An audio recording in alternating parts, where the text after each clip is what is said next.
என்பது நம்முடைய மூதாதையர்கள் நமக்கு அளித்த நன்கொடை. அந்த மூலிகைகளை எப்படி முறையாக பயன்படுத்த வேண்டும் என்பதை பற்றி ஒவ்வொரு நாளும் நம்மிடையே பேசி வருகிறார் டாக்டர் கௌதமன் அவர்கள். நிகழ்ச்சியில் அடுத்த பகுதியாக வரவிருப்பது பல்லாண்டு வாழ்ந்திட.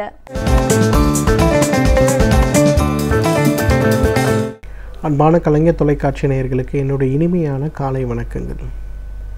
இன்றைக்கு வீட்டிலே இருக்கக்கூடிய 2 பொருட்கள், சமையலுக்கு உபயோகப்படுத்துகின்ற 2 பொருட்கள். இந்த 2 பொருட்களை சரியான விகிதாச்சாரத்தில் உபயோகப்படுத்தும் போது நம்முடைய ஆரோக்கியம் எவ்வாறு மேம்படுகிறது அப்படிங்கிறத பற்றி இன்றைக்கி பார்க்க போகிறோம். என்ன அந்த 2 பொருட்கள் அப்படின்னு பார்த்தோம்னா மஞ்சள் மற்றும் மிளகு. மஞ்சளுடைய மருத்துவ குணத்தை பற்றி நம்ம எல்லாருக்கும் தெரியும். புற்றுநோய் வராமல் தடுக்கக்கூடியது, தோல்களை குணமாக்கக்கூடியது, வயிறு சம்பந்தப்பட்ட பாதிப்புகள் இல்லாமல் தடுக்கக்கூடியது, கண் பார்வை சம்பந்தப்பட்ட பிரச்சனைகளுக்கு, வாய் சம்பந்தப்பட்ட துர்நாற்றத்திற்கு, உடலில் ஏற்படுகின்ற வைரல் இன்ஃபெக்ஷன், இந்த மாதிரி நிறைய விஷயத்திற்கு மிகப்பெரிய மருந்து அப்படிங்கிறது இன்றைக்கு நம்ம எல்லாருக்குமே தெரிந்த விஷயம். ஆனாலும் மஞ்சளை சமையலில் உபயோகப்படுத்துகிறோம், பாலில் கலந்து சாப்பிட்றோம், இன்றைக்கு என்னென்னமோ முறைகளை பயன்படுத்தி பார்க்குறோம். ஆனாலும் நம்ம ஊரில் வியாதிகள் வருவது குறைவதே இல்லையே, ஏன் அப்படிங்கிற ஒரு கேள்வி. பொதுவாக ஆயுர்வேத மருத்துவத்தில் ஒவ்வொரு உணவு முறை சாப்பிடும் போதும் ஒவ்வொரு மூலிகையை பயன்படுத்தும் போதும் குறிப்பிட்ட வகை காம்பினேஷனாக தான் பயன்படுத்தணும் அப்படின்னு சொல்கிறாங்க. உதாரணத்துக்கு சொல்லணும்னா, இப்போ நீங்கள் தயிர் எடுத்திங்கன்னா சர்க்கரையோடு சேர்த்து தான் தயிரை சாப்பிட்ணும், நெல்லிக்காயோடு சேர்த்து தான் தயிரை சாப்பிட்ணுன்னு அதுக்குன்னு ஒரு முறை வச்சுருக்காங்க. அந்த மாதிரி சாப்பிடும்போது அதனால் ஏற்படுகின்ற கெட்ட விளைவுகள் குறைகிறது அப்படிங்கிறது ஒன்று, உடலுக்கு ஏற்படுகின்ற நல்ல விளைவுகள் அதிகமாகிறது அப்படிங்கிறது ஒன்று. அந்த வகையில் பார்த்திங்கன்னா எப்பொழுதுமே மஞ்சள் மிளகோடு சேர்த்து தான் உபயோகப்படுத்த வேண்டும், தனியாக உபயோகப்படுத்தக்கூடாது அப்படின்னு சொல்லிட்டு ஆயுர்வேதத்தில் ரொம்ப அழகாக குறிப்புகள் கொடுத்துருக்காங்க. அமெரிக்காவில் இருக்கக்கூடிய ஒரு ஆராய்ச்சியாளர் இது ஏன் இப்படி சொல்லியிருக்காங்க அப்படிங்கிறத நான் எடுக்கணும், நான் புரிஞ்சுக்கணும் அப்படின்னு சொல்லிட்டு அவர் பண்ண ஆரம்பித்தார். அவர் மாடர்ன் மெடிசனில் பயோகெமிஸ்ட்ரி சம்மந்தப்பட்ட துறையில் ஒரு மிகப்பெரிய வல்லுனர். இதில் இருக்கக்கூடிய ஆல்கலாய்ட்ஸ் என்ன, இதில் இருக்கக்கூடிய ஆல்கலாய்ட்ஸ் என்ன, தனித்தனியாக பிரித்து பார்த்து ஒரு ஸ்டேஜில் இது 2த்துக்கும் மிகப்பெரிய அளவில் தொடர்பு இருக்க மாதிரி எனக்கு தெரியல அப்படின்னு சொல்லிட்டாரு. அப்புறம் ஒரு முறை என்னை நேரில் சந்திப்போது நான் சொன்னேன், நம்ம ஆயுர்வேதத்தில் இந்த சம்ஸ்கார விசேஷம் அப்படின்னு ஒரு விஷயத்தை சொல்லுவோம். ஒரு பொருள் இன்னொரு பொருளோடு சேரும்போது அது ஏற்படுத்தக்கூடிய மாற்றங்கள் என்ன அப்படிங்கிறது என்னங்கிறத நான் அவருக்கு விளக்கி சொன்னேன். அப்புறம் சரின்னு சொல்லிவிட்டு திருப்பி செகண்ட் ஃபேஸாக அவர் எடுக்கும்போது இந்த 2 ஆல்கலாய்ட்ஸையும் மிக்ஸ் பண்ணும்போது என்ன வகையான மாற்றங்கள் கிடைக்கிறது அப்படின்னு பார்த்துட்டு சமீபத்தில் எனக்கு அதோட ஆய்வறிக்கைகளை எல்லாம் ரொம்ப டீட்டெயிலாக அனுப்பியிருந்தார். அதை பார்க்கும்போது அவரே ரொம்ப சந்தோஷப்பட்டார். இந்த அளவுக்கு ஆயுர்வேதத்தில் சொல்லப்பட்டிருக்கக்கூடிய விஷயங்கள் உடலில் மாற்றத்தை ஏற்படுத்துகிறதா அப்படின்னு சொல்லி ரொம்ப வியந்து போயிட்டார். என்ன காரணம் அப்படின்னு பார்த்தீங்கன்னா, மஞ்சள் பொதுவாக நம்ம உணவாக உட்கொள்ளும் போது அதில் இருக்கக்கூடிய மிகப்பெரிய ஆல்கலாய்ட்ஸ் எல்லாமே ஏதோ காரணத்துக்காக பிரிந்து உடைந்து போய்விடுகிறது. உதாரணத்துக்கு சொல்லணும்னா, மஞ்சளை பொறுத்தவரையிலும் குர்குமின் அப்படின்னு சொல்லக்கூடிய ஒரு மூலப்பொருள் இருக்குது. இந்த குர்குமின் தான் வயிறு சம்பந்தப்பட்ட புற்றுநோயை வராமல் காக்கக்கூடிய ஒரு மிகப்பெரிய மருந்து. பட் இதை மஞ்சளாக நம்ம பாலில் கலந்து சாப்பிட்டா இது வேலை செய்தான்னு பார்த்தா வேலை செய்கிறதே கிடையாது. ஏன்னா வயிற்றுக்குள் போகும்போதே இந்த குர்குமினோட மூலக்கூறுகள் உடையப்பட்டு இது பலன் கொடுக்காமையே உடைய விட்டு போயிட்டுருக்கு.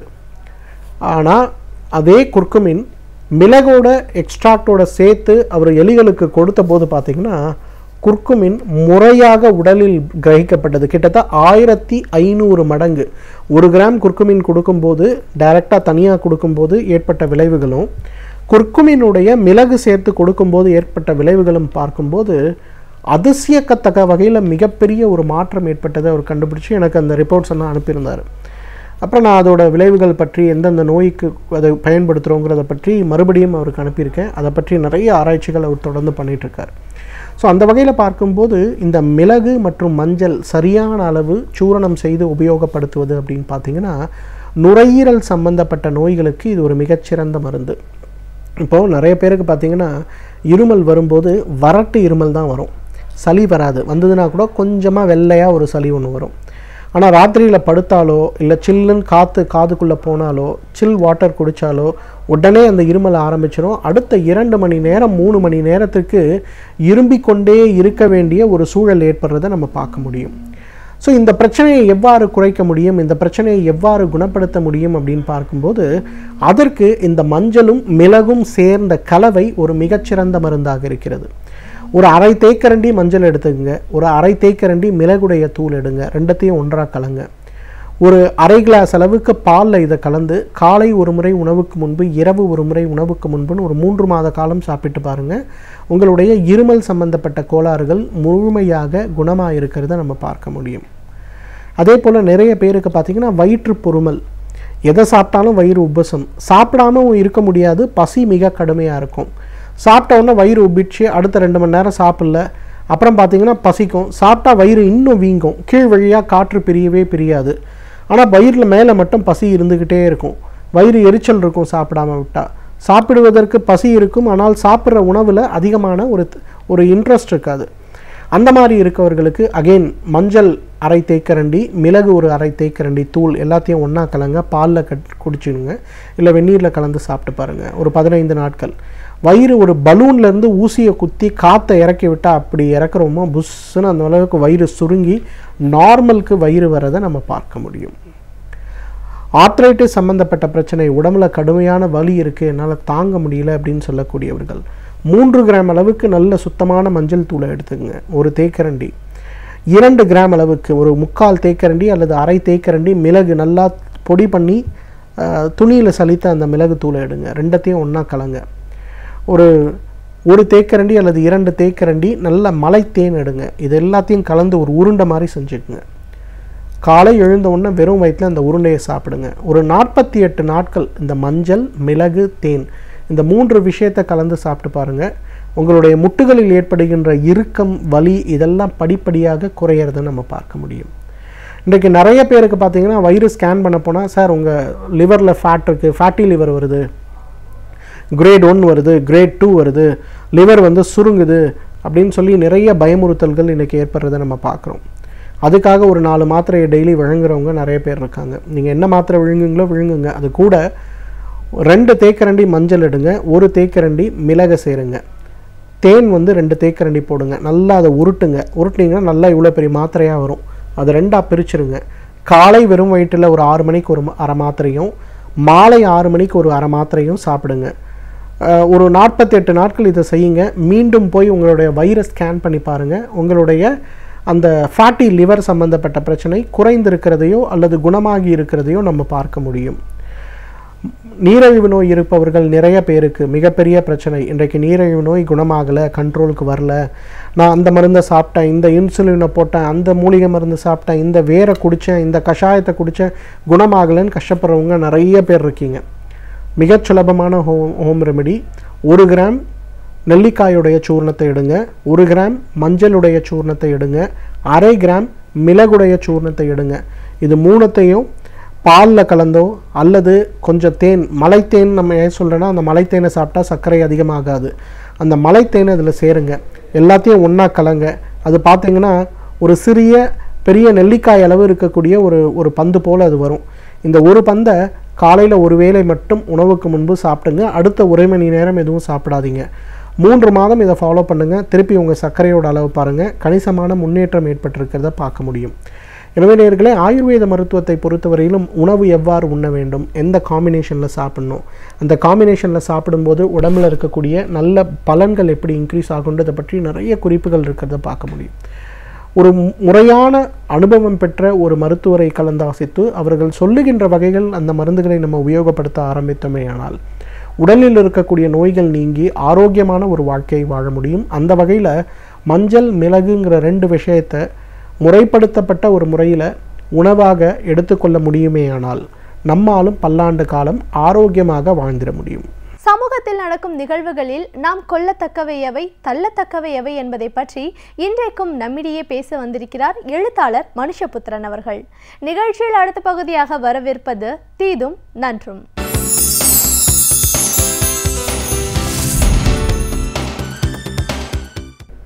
வணக்கம் நண்பர்களே, இன்னும் ஒரு இனிய காலை பொழுதில் தீதும் நன்றும் நிகழ்ச்சியில் உங்களை சந்திப்பதில் மிக்க மகிழ்ச்சி அடைகிறேன். இந்த உலகத்தில் மகத்தான துயரங்கள் இருக்கின்றன, மாபெரும் அநீதிகள் எங்கெங்கோ நடந்து கொண்டிருக்கின்றன. எல்லாவற்றிற்கும் எதிராக மனிதாபிமானத்தில் நம்பிக்கை கொண்டவர்கள் எங்காவது குரல் கொடுத்து கொண்டு தான் இருக்கிறார்கள். ஆனால் கூட மனிதகுலம் படுகிற துயரத்திற்கு ஒரு எல்லையே இல்லை என்று சொல்லலாம். அந்த வகையில் உலகத்தில் அழிக்கப்படுகிற இனங்களில் ஒன்றாக வேட்டையாடப்படுகிற இடங்களில் ஒன்றாக, துரத்தப்படுகிற இடங்களில் ஒன்றாக ரோஹிங்கியா முஸ்லீம்கள் இன்றைக்கு மாறியிருக்கிறார்கள்.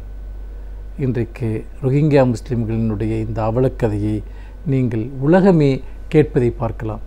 ஆனால் அவர்களுடைய பிரச்சனைக்கு தீர்வு என்ன, அவர்களை யார் காப்பாற்றப் போகிறார்கள் என்பது மிகப்பெரிய கேள்வியாக இருக்கிறது.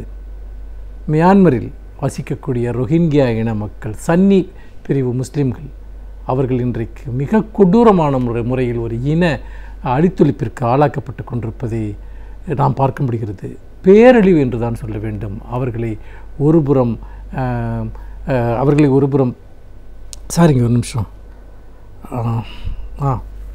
அவர்களை ஒருபுறம் மியான்மர் இராணுவத்தினர் வேட்டையாடுகிறார்கள். இன்னொரு புறம் மியான்மரை சேர்ந்த பௌத்த இனவெறியர்கள் அவர்கள் இன்னொரு புறம் அவர்களை வேட்டையாடுகிறார்கள். அவர்களுக்கு கல்வி மறுக்கப்பட்டிருக்கிறது, சுகாதாரம் மறுக்கப்பட்டிருக்கிறது, குடியுரிமை மறுக்கப்பட்டிருக்கிறது, அடித்து துரத்தப்படுகிறார்கள், பெண்கள் பாலியல் வன்முறைக்கு ஆளாக்கப்படுகிறார்கள். அண்டை நாடுகளுக்கு தப்பிச் செல்வதற்காக கடல் வழியாக தப்பிச் செல்லக்கூடியவர்கள் விபத்துகளுக்கு ஆளாகி கடலிலேயே இறக்கிறார்கள். 4 லட்சத்திற்கும் மேற்பட்ட ரோஹிங்கியா முஸ்லீம்கள் இன்று அகதிகளாக பங்களாதேஷ் போன்ற நாடுகளிலும் அண்டை அயல் நாடுகளிலும் தங்கியிருக்கிறார்கள். தினமும் பல்லாயிரக்கணக்கானோர் வெளியேறி கொண்டிருக்கிறார்கள், எங்கே செல்வதென்று தெரியாமல். ஏனென்றால் மியான்மர் இராணுவம் என்ன நினைக்கிறது என்று சொன்னால், அவர்கள் பூர்வ குடிகள் அல்ல, அவர்கள் பிற்காலத்தில் குடியேறியவர்கள், அதனால் அவர்களை நாங்கள் அகற்றுகிறோம் என்று சொல்லி தொடர்ந்து அவர்களை வெளியேற்றுகிற முயற்சியில் மியான்மர் இராணுவம் ஈடுபட்டிருக்கிறது. அவர்களோடு பௌத்த இனவெறியர்களும் சேர்ந்து கொண்டிருக்கிறார்கள் என்பதை இங்கே நாம் நினைத்து பார்க்க வேண்டியிருக்கிறது. இந்த ரோஹிங்கியா முஸ்லீம்களுக்கு எதிரான இந்த துயரத்தின் மீது உலகத்தினுடைய மனசாட்சி இன்னும் முழுக்கப்படவில்லை. சிரியாவில் ஒரு குழந்தை இறந்து போய் அது ஒரு கரையொதுங்கிய போது அந்த புகைப்படத்தின் மூலமாக அங்கு இருக்கக்கூடிய சிரியாவில் இருக்கக்கூடிய அகதிகளினுடைய அவலம் நமக்கு காட்டப்பட்டது. ஆனால் அதைவிட பல 100 மடங்கு அவலம் ரோஹிங்கியா முஸ்லீம்களினுடையது. ஆனால் அவர்களுக்கு யாருமே கதவு திறக்க மறுக்கிறார்கள். இஸ்லாமிய நாடுகள் என்று சொல்லக்கூடிய நாடுகள் கூட அவர்களுக்கு கதவு திறக்க மறுத்துவிட்டன. அந்த அளவிற்கு இன்றைக்கு ஒரு கொடூரமாக ரோஹிங்கியா முஸ்லீம்கள் நடத்தப்படுகிறார்கள். அவர்களை பயங்கரவாதிகள் என்று அழைக்கக்கூடாது என்று போப்பாண்டவர் அவர்கள் தெரிவித்த பிறகும் கூட தொடர்ந்து அந்த பிரச்சாரம், போப்பாண்டவர் பிரான்சிஸ் அவர்கள் ரோஹிங்கியா முஸ்லீம்களை பயங்கரவாதிகளாக சித்தரிக்கக்கூடாது என்று வேண்டுகோள் விடுத்த பிறகும் கூட அந்த பிரச்சாரம் ஓயவில்லை. ஆனால் அந்த பிரச்சாரத்தை இன்றைக்கு இந்திய அரசாங்கமும் ஏற்றுக்கொண்டிருப்பதுதான் ஒரு பேரவலம் என்று நாம் சொல்ல வேண்டும். இந்தியாவிற்கு ஒரு மிகப்பெரிய தலைகுனிவை சர்வதேச அரங்கில் ஏற்படுத்தக்கூடிய வகையில் இன்று ரோஹிங்கியா முஸ்லீம்களை இந்தியாவிற்குள் அனுமதிக்க, அந்த அகதிகளை அனுமதிப்பதற்கு இந்திய அரசாங்கம் தொடர்ந்து மறுத்து வருவதோடு மட்டுமல்லாமல் அப்படி உள்ளே வந்தவர்களை அவர்களை வெளியேற்றுகிற முயற்சியிலும் இன்றைக்கு இந்திய அரசு ஈடுபட்டிருக்கிறது. அவர்களெல்லாம் பயங்கரவாதத்துடன் தொடர்புடையவர்கள் என்று குற்றம் சாட்ட முயற்சிக்கிறது. இது இந்தியா இதுவரைக்கும் பின்பற்றி வந்த எல்லா சர்வதேச கொள்கைகளுக்கும் எதிரானது. நாம் நினைத்து பார்க்க வேண்டும் நண்பர்களே, ஜவஹர்லால் நேரு அவர்கள் உருவாக்கிய கொள்கை என்பது இதுதானா? ஜவஹர்லால் நேரு அவர்களுடைய அடிப்படையில் உருவான இந்தியாவினுடைய சர்வதேச கொள்கை என்பது இதுதானா என்பதை நீங்கள் யோசிக்க வேண்டும். அன்றைக்கு ஜவஹர்லால் நேரு அவர்கள் எவ்வளவு துணிச்சலாக தலாய் லாமாவுக்கு இங்கே புகலிடம் கொடுத்தார் என்பதை நினைத்து பார்க்க வேண்டும். அதே போல் இந்திரா காந்தி அவர்கள் வங்கதேசத்தில் இருக்கக்கூடிய இந்தியா பாகிஸ்தான் பிரிவினையின் போது வங்கதேசத்தில் இருக்கக்கூடிய இஸ்லாமிய அகதிகளுக்கு அவர் இங்கே புகலிடம் கொடுத்தார், வங்கதேச அகதிகளுக்கு புகலிடம் கொடுத்தார். அப்படிப்பட்ட மாபெரும் தலைவர்களை கொண்ட ஒரு நாடு இன்று மதவெறியில் சிக்கி சீரழிந்து கொண்டிருக்கிறது. ரோஹிங்கியா முஸ்லீம்களை அவர்கள் வெறும் இஸ்லாமியர்களாக மட்டும், பயங்கரவாதிகளாக மட்டுமே இந்திய அரசு பார்க்க விரும்புகிறது. இத்தனைக்கும் இந்திய தேசிய மனித உரிமை ஆணையமே அவர்களை அப்படி பார்க்கக்கூடாது, அவர்களை மனித உரிமைகள் சார்ந்து அணுக வேண்டும் என்று மத்திய அரசிற்கு அறிவுறுத்தி இருக்கிறது. நீதிமன்றங்கள் கூட அத்தகைய ஒரு அணுகுமுறையை தான் மேற்கொண்டிருக்கின்றன.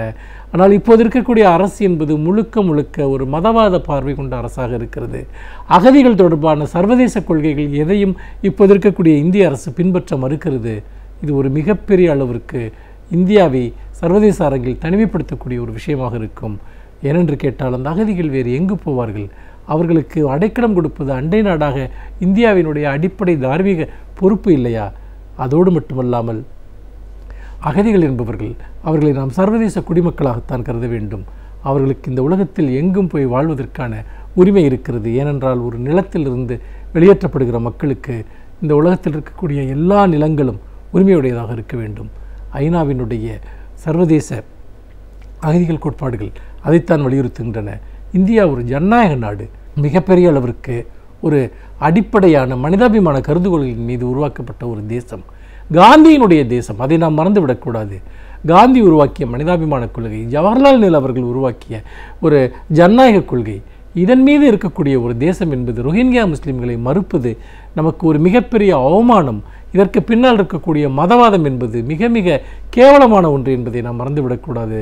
ரோஹிங்கியா முஸ்லிம்களுக்கு இந்தியாவினுடைய கதவுகள் திறக்கப்பட வேண்டும், அவர்கள் காப்பாற்றப்பட வேண்டும் என்பதுதான் இந்தியாவில் இருக்கக்கூடிய அனைவருடைய கோரிக்கை மட்டுமல்ல, சர்வதேச சமூகமும் இந்தியாவிடம் அதைத்தான் கோருகிறது. மீண்டும் இன்னும் ஒரு புதிய சிந்தனையோடு உங்களை சந்திக்கிறேன். நன்றி, வணக்கம். ஒவ்வொரு நாளும் ஒவ்வொரு துறையிலிருந்து பல வல்லுநர்கள் அந்த துறையை பற்றிய பல அனுபவங்களை நம்மோடு பகிர்ந்து கொண்டு வருகிறார்கள். அந்த வகையில் இன்றைக்கும் ஒரு சிறப்பு விருந்தினரை நாம் சந்திக்க இருக்கிறோம். நிகழ்ச்சியில் அடுத்த பகுதியாக வரவிருப்பது சிறப்பு விருந்தினர்.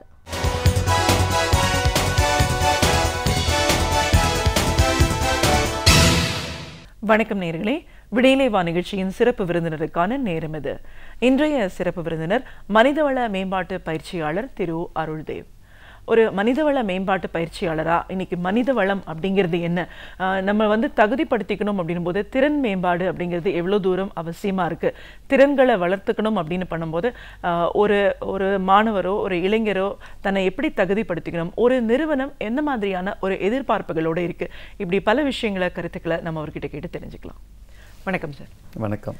ஒரு மனிதவள மேம்பாட்டு பயிற்சியாளராக எங்கள் நிகழ்ச்சிக்கு உங்களை முதல்ல வரவேற்கிறோம் சார். வணக்கம். ஒரு பயிற்சியாளர் அப்படிங்கிற முறையில் இன்னைக்கு வந்து நிறைய பேர் ஒரு வருடமும் ஒரு பொறியாளராக வெளியில் வராங்க. நிறைய பேர் வந்து ஒரு எஜுகேஷன் அகடமிக் வைஸ் முடிச்சுட்டு வெளியில் வராங்க. பட் அந்த அளவுக்கு அவங்க எம்ப்ளாயபிளாக இருக்காங்களா அப்படின்னா அது ஒரு கொஸ்டின் சொல்கிறத பார்க்குறோம். வேலை கிடைக்கல அப்படின்னு நிறைய பேர் சொல்கிறாங்க. ஆனால் ஒரு ரிசர்ச்லாம் சொல்லுது நிறைய வந்து வேலை வாய்ப்புகள் இருக்குது, ஆனால் தகுதியானவர்கள் சரியான நேரத்தில் கிடைக்காததுனால தான் அது வந்து இந்த மாதிரியான ஒரு பேச்சுக்கள் வருது அப்படின்றாங்க. அப்போ என்ன மாதிரி ஒரு தகுதி இருக்கு, ஒரு இன்ஜினியரிங் முடிச்சுட்டு வெளியில வரவங்க அதுவே ஒரு தகுதி அப்படின்னு நினைச்சிட்டு இருக்கிற நேரத்துல இதை தாண்டி என்ன மாதிரியான ஒரு திறன்கள் தேவைப்படுது, அதை நம்ம எப்படி ஆரம்பத்துல இருந்தே நம்மளை தயார்படுத்திக்கணும், இப்படியெல்லாம் நிறைய இன்ஃபர்மேஷன்ஸ் தேவைப்படுது. ஸோ அப்போ ஹியூமன் ரிசோர்சஸ் அப்படின்னு சொல்லும்போது இதை எந்த அளவுக்கு ஒரு பயிற்சி மூலமா ஒருத்தர் தன்னை தயார்படுத்திக்க முடியும் அப்படின்றதுக்கான ஒரு பயிற்சிகளை நீங்க கொடுத்துட்டு இருக்கீங்க. இந்த பயிற்சிகளை பத்தி பேசும்போதிலும் சிறப்பா நம்மளை பத்தின ஒரு புரிதல் ரொம்ப முக்கியம். நம்மளை வந்து நம்மளே ஆழ்ந்து நோக்கணும், அதன் மூலமா தான் நம்மளை ரியலைஸ் பண்ணிக்க முடியும் அப்படின்ற ஒரு விஷயத்தை அடிப்படையா வச்சு நீங்க ஒரு புத்தகம் எழுதியிருக்கீங்க. அந்த புத்தகத்தின் மூலமா அதை படிக்கிறதன் மூலமா ஒருத்தர் எங்க நிக்கிறாங்க, அவங்களோட தேவைகள் என்ன, எதை சரி பண்ணா நம்ம வந்து சரியான நிலைக்கு வர முடியும் அப்படிங்கிறதுக்கான வாய்ப்புகள் இருக்கு அப்படின்னு முழுமையான ஒரு புத்தகமா அந்த இருக்கு. இந்த நிகழ்ச்சியை பொறுத்த வரைக்கும் உங்களுடைய பயிற்சிகள் சார்ந்தும் இந்த புத்தகத்துல நீங்க சொன்ன கருத்துக்கள் எல்லாத்தையும் எங்க நேர்களோட முழுமையா பகிர்ந்துக்கணும் சார். முதல்ல ஒரு மனிதவள மேம்பாட்டு பயிற்சியாளர், அந்த ஹியூமன் ரிசோர்சஸ் அப்படிங்கிறது என்ன, இதை நம்ம சரியான முறையில கையாள வேண்டிய அவசியம் என்னவா இருக்கு, எப்படி நம்ம திறன்களை வளர்த்துக்க முடியும்? நீங்க அழகா சொன்னீங்க. நம்மளை வந்து நம்ம ஆழமாக உள்நோக்கி பார்த்து நம்மளுக்குள் என்ன இருக்குன்னு அதை நம்ம நல்லா அறிஞ்சு அதை வெளியே கொண்டாடுறது தான் ஆக்சுவல் ஹியூமன் ரிசோர்ஸஸோட ஒரு ஃபங்க்ஷன். அதுதான் நம்ம பண்றது. இப்போ இதை நீங்க சொன்ன மாதிரியே நம்ம பார்க்கலாம். ஒரு காலேஜ் ஸ்டூடெண்ட் இன்ஜினியரிங் சரி ஆர்ட்ஸ் சரி வெளியே வராங்க. அவங்க அது ஏதோ ஒரு ரீசனுக்காக அந்த சப்ஜெக்டை சூஸ் பண்ணி வெளியே வராங்க, ஒரு கம்பெனியை ஜாயின் பண்றாங்க. இந்த இதுல பாத்தீங்கன்னா இப்போ வந்து பல மாற்றங்கள் வருகின்றன. இப்போ ஒரு கம்பெனியில் இப்படிதான் வேலை பண்ணுங்கிறது அவங்க முன்னாடி ஒரு இன்ஜினியரிங் ஜாயின் பண்ணும்போது அவங்க ஃப்ரெண்ட்ஸ்ல கேட்டிருப்பாங்க. ஆனா அதை விட்டு வந்து அவங்க ஜாயின் பண்றாங்களா, அந்த 4 வருஷத்துல நிறைய மாற்றம் மாறிட்டே வருது.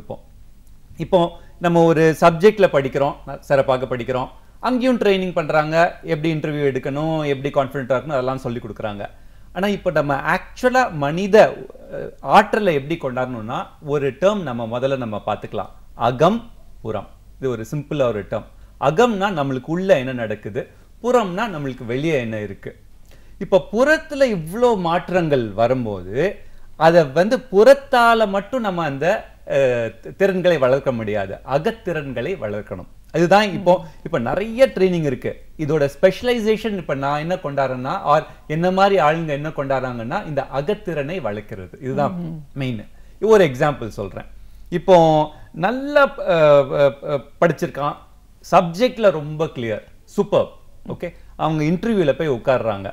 ஆனா உள்ள வந்து ஒரு பயம், ஒரு பயம், ஒரு ஒரு ஒரு ஆட்டம், சரியாக கம்யூனிகேஷன் பண்ண முடியல.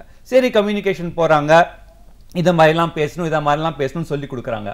ஆனா அந்த உள்ள பயம் இருக்குல்ல, இது வந்து இது அது அவங்க அந்த பயம்ங்கிறது உள்ள வந்து அவனோட நிஜம், அந்த ஒரு ஆளோட நிஜம்.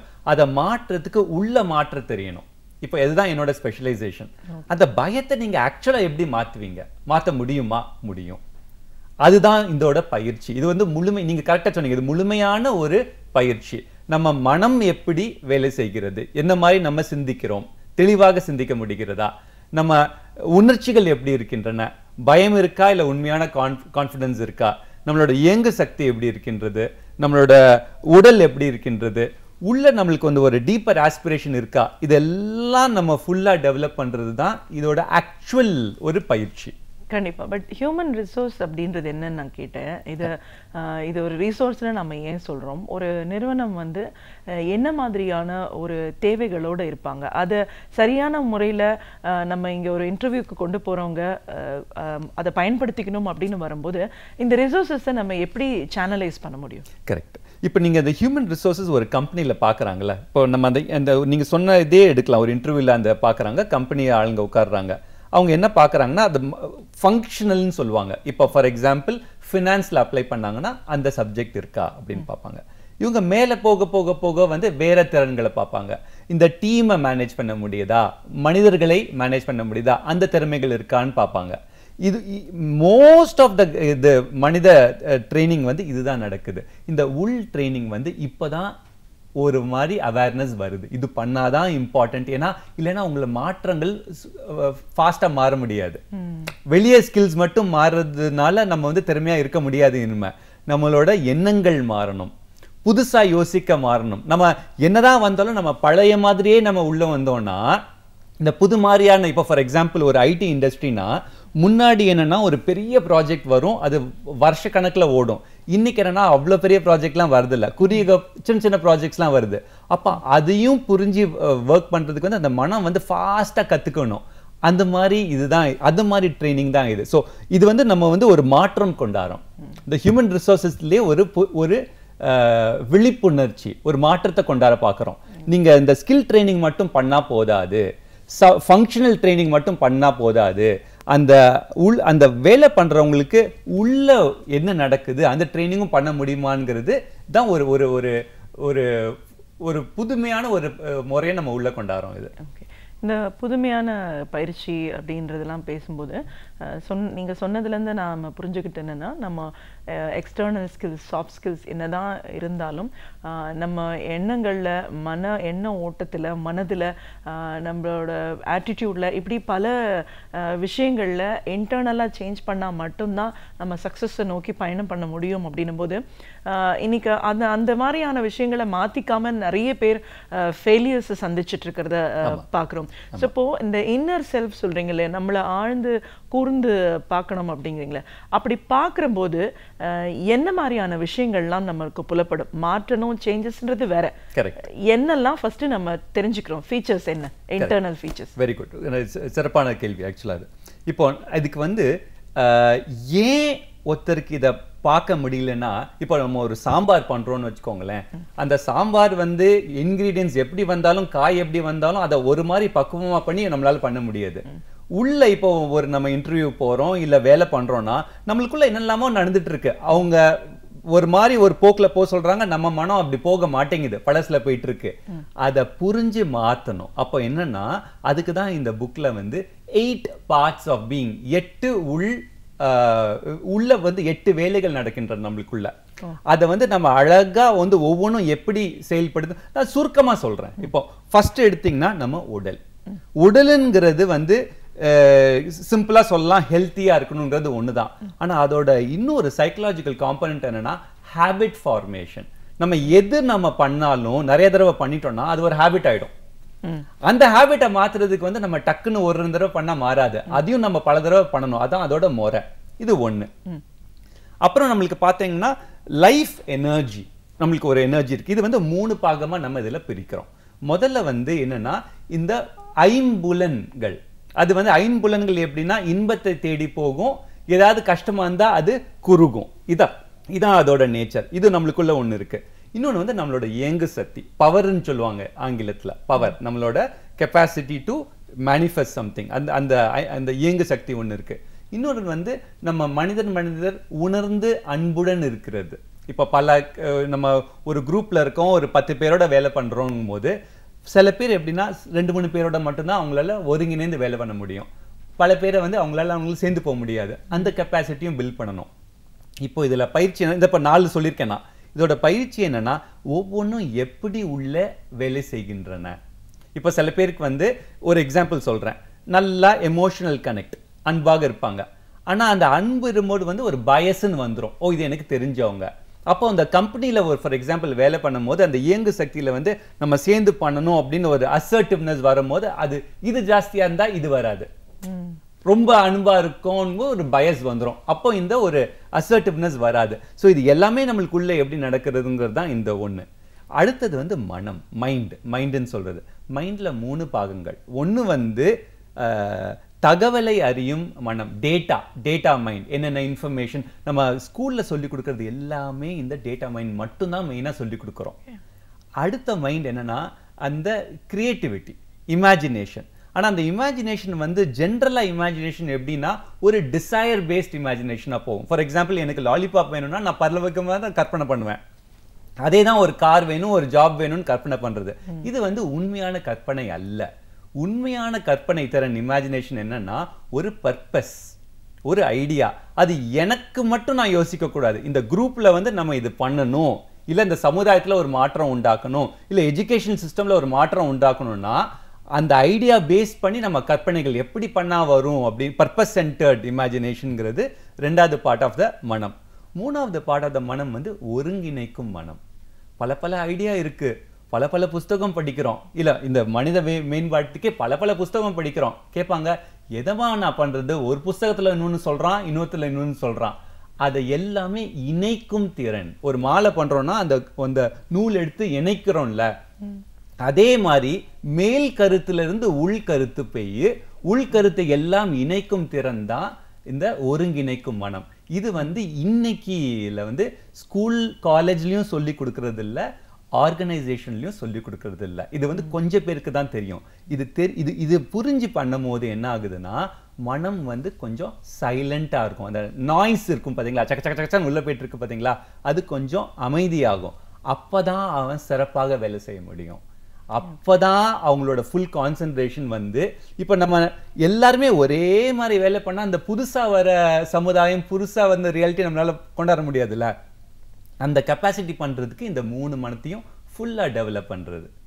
எப்படி தெரிஞ்சதுல இருந்து புதிதாக யோசித்து, பல பேர் புதிதாக யோசிக்கிறாங்க. இதுக்கு எல்லாம் இணைக்கும் திறன். என்னத்தை நம்ம விஷனா வச்சு நம்ம ஒரு ஆர்கனைசேஷன்னாலும் சரி, ஒரு இன்ஸ்டிடியூஷன்னாலும் சரி, எப்படி ஒரு கலெக்டிவா ஒரு கோலை வச்சு போலாங்கிறது தான். ஸோ இது எல்லாமே எப்படி டெவலப் பண்றதுன்னு தான் இந்த பயிற்சி. இந்த பயிற்சி இப்போ 7வது 8வது ஸ்டாண்டர்ட் வரைக்கும் நம்ம கொண்டு போயிட்டோம். பார்ட்டா பிரிச்சு சொல்லியிருக்கீங்க. இது ஒன்னொன்னுத்தையும் வந்து நம்ம செயல்பட சரியான முறையில இயங்க வைக்கணும் அப்படின்னு சொல்லியிருக்கீங்க. மனம் அப்படிங்கிறதுல முக்கியமான ஃபேக்டர்ஸ் சொல்லியிருக்கீங்க. இப்போ ஒரு பர்சன் வராங்க அப்படின்னா அவங்கள ஒரு சில பேர் ரொம்ப அசர்ட்டிவா இருப்பாங்க. அவங்களுக்கு வந்து நம்ம சொல்ற விஷயத்த கிரகிச்சுக்கிட்டு பண்ண தெரியும், யாருக்கும் பாதகம் வராம அதை செஞ்சு சிறப்பா முடிப்பாங்க. ஒரே மாதிரியான ஒரு திறன் படைத்த ஒரு 2-3 பேர் வரும்போது ஒரு சிலரால இப்படி அசர்ட்டிவா இருக்க முடியுது, மற்றவங்களால அது முடியாம போகும்போது எந்த இடத்துல இவங்க மாறுபடுறாங்க? லேக் ஆஃப் திங்ஸ் என்ன? அதனால நீங்க கேட்டதுக்கே நான் பதில் சொல்றேன். இப்போ அந்த அசர்ட்டிவ்னஸ் சொல்றீங்கல்ல, அசர்ட்டிவ்னஸ்ங்கிறது நம்மளுக்கு இந்த சென்டர். இது என்னன்னா நம்மளோட இயங்கு சக்தி, ஆற்றல். இப்போ இதுக்கு ஒரு உதாரணம் கொடுக்குறேன். மூச்சு, பிராணா அப்படின்னு சொல்லுவாங்க மூச்சு. இது எப்படி வருது? இன் பிரெத், மூச்சை எடுக்கிறோம், சில சமயம் கொஞ்சம் அதை ஹோல்ட் பண்றோம், அப்புறம் விடுறோம். இது சைக்கிளிக்கல். இன் பிரெத், ஹோல்ட், அவுட் பிரெத், இப்படி தானே போகுது. இப்போ நீங்க மணி எடுத்துக்கோங்க. மணி, பணமும் இதோட அகம் புறம். புறத்தில் இந்த இயங்கு திறனோட அகம் புறத்துல இருக்கிறது தான் பணம். பணமும் எப்படின்னா பணம் சம்பாதிக்கிறது மட்டும் பத்தாது, அதை சேமிக்கிறதும் பத்தாது, அதை கரெக்டா செலவு பண்ணணும். அப்பதான் அதோட பவர் வரும். மணிங்கிறது இந்த சைக்கிள், நம்ம வாங்குறோம், சேமிக்கிறோம், கரெக்டா செலவு பண்றோம், நம்மளுக்கு தேவையான ஒரு பர்பஸ்க்கு செலவு பண்ணும்போது அதோட பவர் வருது. இதே தான் அசர்ட்டிவ்னஸ். அசர்ட்டிவ்னஸ் தான் என்னன்னா, நான் நிக்கிறேன், எனக்கு என்ன தேவை, இந்த கம்பெனிக்கு என்ன தேவை, நம்ம ஃபேமிலிக்கு என்ன தேவைங்கிறத புரிஞ்சுட்டு அதை எக்ஸ்பிரஸ் பண்றோம். அப்போ வந்து சில பேருக்கு வந்து ஃபுல்லா எக்ஸ்பிரஸ் பண்ண முடியல, ஏன்னா பயம் வரும், நம்மள என்ன நினைப்பாங்க அப்படின்னு வரும். சில பேர் நல்லா எக்ஸ்பிரஸ் பண்ணுவாங்க, அவங்களுக்கு என்ன உள்ள தோணுதோ கரெக்டா சொல்லுவாங்க. இப்போ இந்த ஒரு பர்டிகுலர் ஆஸ்பெக்ட்ல அசர்ட்டிவ்னஸ் நம்ம சொல்லிடலாம், நல்லா ஸ்ட்ராங்கா கரேஜஸா இருப்பான்னு சொல்லிடலாம், ஆனா அவருக்கு உள்ள மாற்றம் வராது. அப்போ இந்த மாதிரி அதுக்கு தான் இந்த புக் எழுதியிருக்கோம். இந்த புக் எப்படின்னா, அது எக்ஸ்பீரியன்ஷியலா கைட் பண்ணும். நீ அது உனக்கு உள்ள என்ன சொல்லணும்னு நீ நினைக்கிற, அது தெளிவா மனசுல வச்சுக்கோ. இப்போ அதை எக்ஸ்பிரஸ் பண்ண, நீ சொல்லும் போது வந்து அவங்களுக்கு எடுக்கல இல்ல அவங்களுக்கு கொஞ்சம் ரெசிஸ்டன்ஸ் வருதுன்னா திருப்பியும் ஆரம்பி, என்ன சொல்லணும்னு கிளாரிஃபை பண்ணு, எக்ஸ்பிரஸ் பண்ணு. இது பண்ண என்ன ஆகும்னா இந்த இயங்கு சக்தி பில்ட் ஆயிடும், உள்ள பில்ட் ஆகுது. அப்போ இந்த நீங்க சொன்ன ஒரு சிச்சுவேஷன் அசர்ட்டிவ்னஸ், நீங்க ஒரு சிச்சுவேஷன் எடுத்தீங்க, எல்லா சிச்சுவேஷன்லயும் அவங்க வந்து அந்த பர்சனல் பவர்னு சொல்றது, இந்த பவரோட ஒரு எங்க எஸ் சொல்லணுமோ எஸ் சொல்ல முடியும், எங்க நோ சொல்ல முடியுமோ அந்த ஒரு கெப்பாசிட்டி உள்ள பில்ட் ஆகும். இது ஃபண்டமெண்டலா நம்ம ஒர்க் பண்றது முறை இது. இப்போ ஒருத்தருக்கு ப்ராப்ளம் அப்படிங்கிறதோ இல்லை அவங்களுக்கு சில திறன்கள் இல்லை, இன்டர்னல் ஸ்கில்ஸ் இல்லை அப்படிங்கிறத எப்படி ஐடென்டிஃபை பண்ண முடியும்? இது ரொம்ப ஒரு இம்பார்ட்டன்ட் ஒரு கேள்வி. இந்த கேள்வியில வந்து சில பேருக்கு வந்து உனக்கு இது இல்லைன்னு சொன்னா அது சில சமயம் அவங்களுக்கு வந்து அதே மாட்டிக்கும், அது இல்லைங்கிறது ஒரு இது வந்துடும். இதுக்கு வந்து நம்ம வந்து இது பயிற்சியாளர்கள் வந்து அது ஒரு நாசுக்கா பண்ணணும். இப்போ ஒரு கிளாஸ்ல பண்ணும்போது வந்து இப்போ நம்ம சொல்லி கொடுக்குறோம்னா உனக்கு இருக்கு இல்லைன்னு நம்ம பண்ண மாட்டோம். இதுல நிறைய எக்ஸசைசஸ் இருக்கு, அந்த எக்ஸசைஸ் பண்ணும்போது அவங்களுக்கே புரிய ஆரம்பிக்கும், இது எனக்கு இருக்கு எனக்கு இல்ல. இப்போ ஃபார் எக்ஸாம்பிள் இதுல இருக்க இந்த 8 பாகங்களுக்கு வந்து நம்ம ஒரு கார்ட்ஸா நம்ம பண்ணிருக்கோம். கார்ட்ஸ்ல ஒவ்வொரு இன்னர் ஸ்ட்ரென்த்ஸும் இருக்கு. அதை பார்த்துட்டு நம்ம உனக்கு எது சிறப்பா இருக்கு உனக்கு எது சிறப்பா இல்லைங்கிறது அவங்க மூலமா வர வைக்கும் போது வந்து இது நல்லா போகும். நம்மளா குற்றி காமிக்கும் போது வந்து ஏன்னா இது ஆழமான நம்மளுக்கு உள்ள இருக்கிறதுனால சில சமயம் வந்து சில பேரால் அது எடுத்துக்க முடியாது. அது அவங்களா அறிய வைக்கும் போது அவங்களுக்கு வந்து அந்த ஒரு ஆஸ்பிரேஷன் இருந்துச்சுன்னா, நம்ம சிறப்பாக வாழ்க்கையில வரணும்னு ஒரு ஆஸ்பிரேஷன் இருந்துச்சுன்னா அவங்களுக்குள்ள அந்த ஆஸ்பிரேஷன் வரும். அப்ப நம்ம கைட் பண்ணலாம்.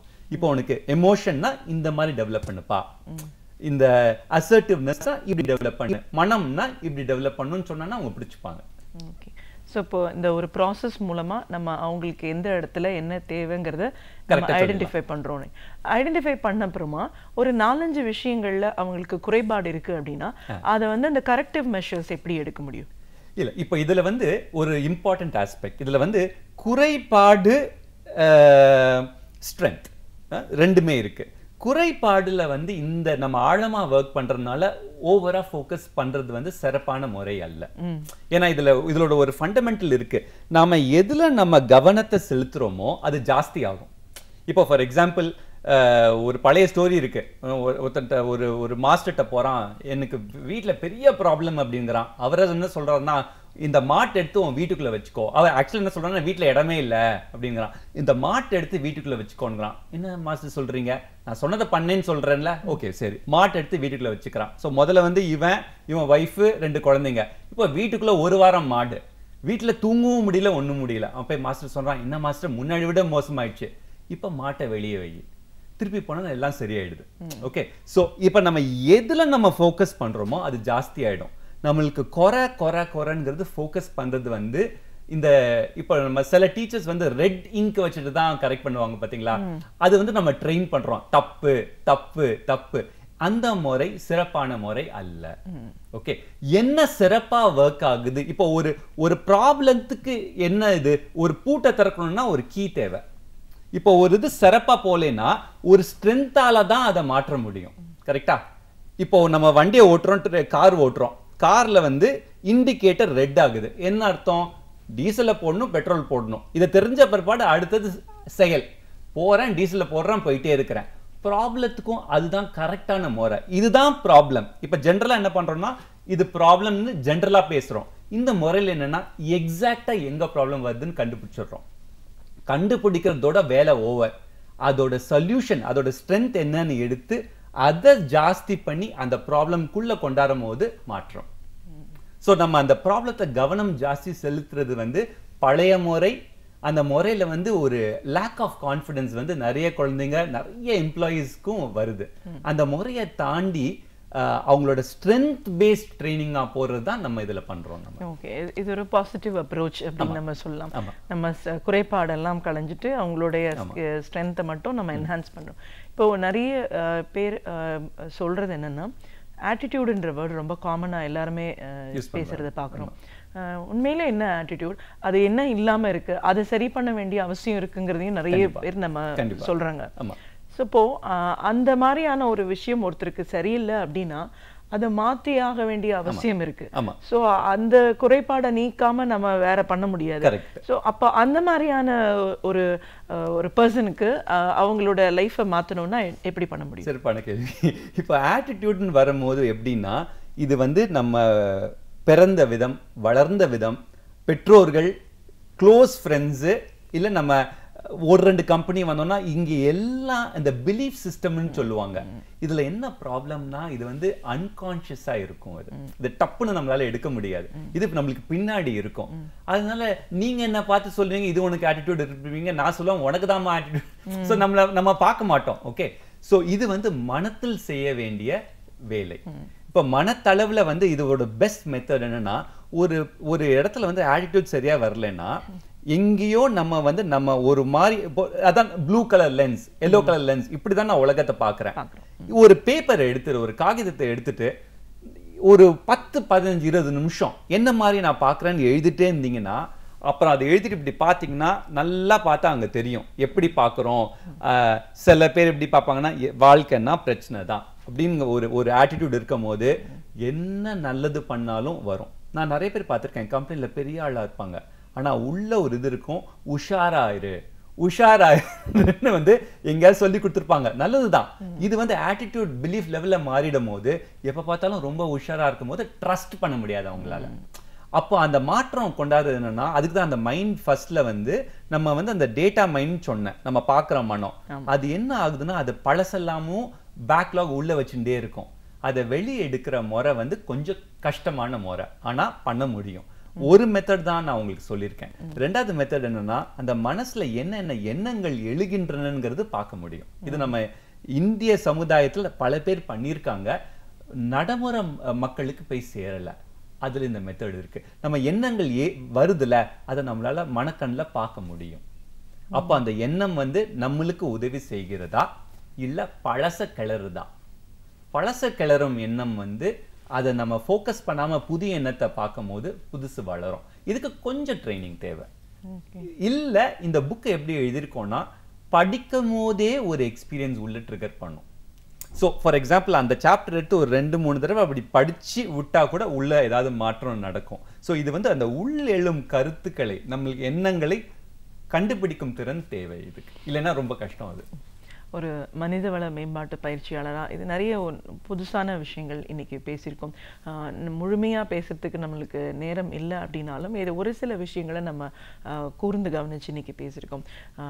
என்னதான் மாற்றம் அப்படிங்கிறது வந்து நம்ம வெளியில் பார்த்துருந்தாலும், நிறைய டெக்னிக்காலிட்டிஸ் நம்மளுக்கு புரிஞ்சிருந்தாலும், நம்ம எண்ண ஓட்டத்தில் சரியான விஷயங்கள் ஒரு சேஞ்சோ ஒரு மாற்றம் ஏற்படலைன்னா நம்மளுக்கு வெளியிலையும் அந்த மாற்றத்தை கொண்டு வரதுக்கான வாய்ப்பு இல்லைன்ற மாதிரி சொல்லியிருக்கீங்க. அந்த மாற்றத்தை ஏற்படுத்துறதுக்கான வழிமுறைகள் என்ன அப்படிங்கிறது ஒரு புத்தகமா சொல்லியிருக்கீங்க. எளிமையா இதை படிக்கிறவங்க இதை புரிஞ்சுக்க முடியும். நிறைய ஸ்டெப் பை ஸ்டெப் ப்ராசஸ் இருக்கு. மைண்ட் அப்படிங்கிறதோட முக்கியத்துவம் என்ன, அதன் மூலமாவே இந்த ஆட்டிடியூட், பிஹேவியரல், இந்த மாதிரியான ஒரு ஹேபிட்ஸ்ல இருந்து மீண்டு வரதுக்கான ஒரு வாய்ப்புகள் இருக்குன்னு உங்களோட அனுபவங்கள் சார்ந்த நிறைய விஷயங்களை எங்களோட நீங்க முழுமையா பகிர்ந்ததுக்கு நன்றி. தேங்க்யூ. பேராசிரியர் சுபவீர பாண்டியன் அவர்கள் நாம் அறிந்திருக்க வேண்டிய பல அரிய தகவல்களை ஒவ்வொரு நாளும் அழகிய தமிழில் தொகுத்து இனிமையாக வழங்கி கொண்டிருக்கிறார். அந்த வகையில் இன்றைக்கும் சில முக்கியமான தகவல்களை நமக்காக கொண்டு வந்திருக்கிறார். அவற்றை கவனிக்கலாம். நிகழ்ச்சியில் அடுத்த பகுதியாக வரவிருப்பது ஒன்றை சொல் நன்றே சொல்.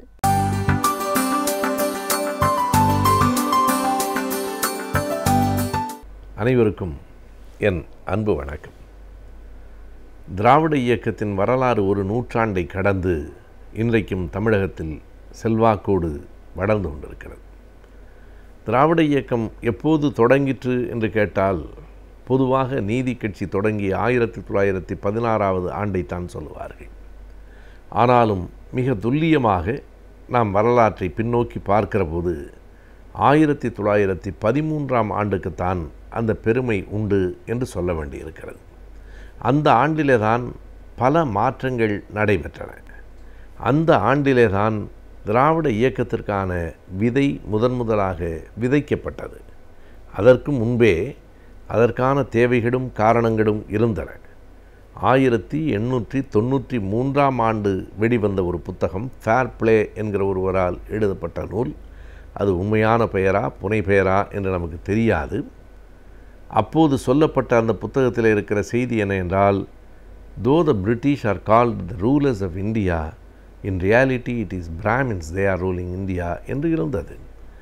பிரிட்டிஷ் தான் இந்தியாவை ஆள்கிறது என்று சொல்லப்பட்டாலும் கூட உண்மையில் பிராமணர்கள்தான் இந்த இந்தியாவை ஆண்டு கொண்டிருக்கிறார்கள் என்று அந்த புத்தகத்தில் எழுதப்பட்டிருந்தது. ஆனாலும் அது பெரிதாக கிளர்ந்து எழவில்லை. 1901ஆம் ஆண்டும் 11ஆம் ஆண்டும் வெளிவந்த புள்ளி விவரங்கள் தான் பல செய்திகளை மக்களுக்கு கொண்டு போயின. படித்தவர்களிடத்தில் ஒரு கலவரத்தை ஏற்படுத்திற்று. என்ன என்றால், அந்த மக்கள் தொகை கணக்கெடுப்பில் இந்த குறிப்பிட்ட சாதியை சார்ந்தவர்கள் மட்டுமே நிறைய அரசு வேலைகளில் இருக்கிறார்கள், அவர்களுக்கு மட்டுமே படிப்பதற்கு வாய்ப்பு கிடைத்திருக்கிறது, 97% இருக்கிற மக்களுக்கு அந்த வாய்ப்பு கிடைக்கவில்லை என்கிற விழிப்புணர்வு வந்தபோது 1913இல் நடேசனார் அவர்கள் திராவிடர் சங்கத்தை உருவாக்கினார். 12ஆம் ஆண்டே அது தொடங்கப்பட்டு மெட்ராஸ் யுனைடெட் லீக் என்கிற பெயரில் தொடங்கப்பட்டு 13இலே அது திராவிடர் சங்கம் என்று மாற்றப்பட்டது என்கிற வரலாற்றை நாம் அறிவோம். ஆனால் அதனையும் தாண்டி 1913ஆம் ஆண்டுக்கு இருக்கிற இன்னொரு மிகப்பெரிய முக்கியத்துவம் என்ன என்பதை யூஜின் இர்ஷிக் போன்ற வரலாற்று ஆசிரியர்களும் முரசொலி மாறன் போன்ற ஆய்வாளர்களும் மிக தெளிவாக குறித்திருக்கிறார்கள். அந்த ஆண்டில் Royal commission on public services, பொது பணிகளுக்கான உயர்மட்ட குழு என்று ஒரு குழுவை பிரிட்டிஷ் அரசு நியமித்தது. அந்த குழுவின் முன்னால் சாட்சியம் அளித்த பெரியவர்கள் சொன்ன அந்த செய்திகள்தான் திராவிட இயக்கத்திற்கான விதைகளாக அமைந்தன என்பதை வரலாற்றை படிக்கிற போது நாம் அறிகிறோம். குறிப்பாக ஒரு 5 பேரை குறிப்பிட வேண்டும். முதலில் ஒரு வெள்ளைக்காரர். அவர்தான் அன்றைக்கு தமிழ் சென்னை மாகாணம் என்று சொல்லப்பட்ட அந்த பகுதிக்கு, அன்றைக்கு நம்முடைய தமிழ்நாட்டின் பகுதிக்கு தலைமைச் செயலாளராக இருந்தவர். அவருடைய பெயர் அலெக்சாண்டர் காடியோ என்பது. அந்த அலெக்சாண்டர் காடியோ தான் முதலாக ஒரு அறிக்கையை மிக தெளிவாக முன்வைத்தார். 1911ஆம் ஆண்டு மக்கள் தொகை கணக்கெடுப்பின்படி 3% இருக்கிற பிராமணர் என்னும் சாதியை சார்ந்தவர்கள் அரசு அலுவலகங்களில் 74.3% இருக்கிறார்கள். அந்த கணக்கை புள்ளி விவரத்தோடு எடுத்து முதலில் போட்டவன் அலெக்சாண்டர் காடியோ தான். மிக நுட்பமான புள்ளி விவரம். 3% இருக்கிறவர்கள் 74.3% பதவிகளை அவர்கள் பற்றி கொண்டிருக்கிறார்கள். மற்ற சமூகத்தை சார்ந்தவர்கள் எல்லோரும் பின்தங்கி இருக்கிறார்கள் என்பது ஒரு கணக்கு.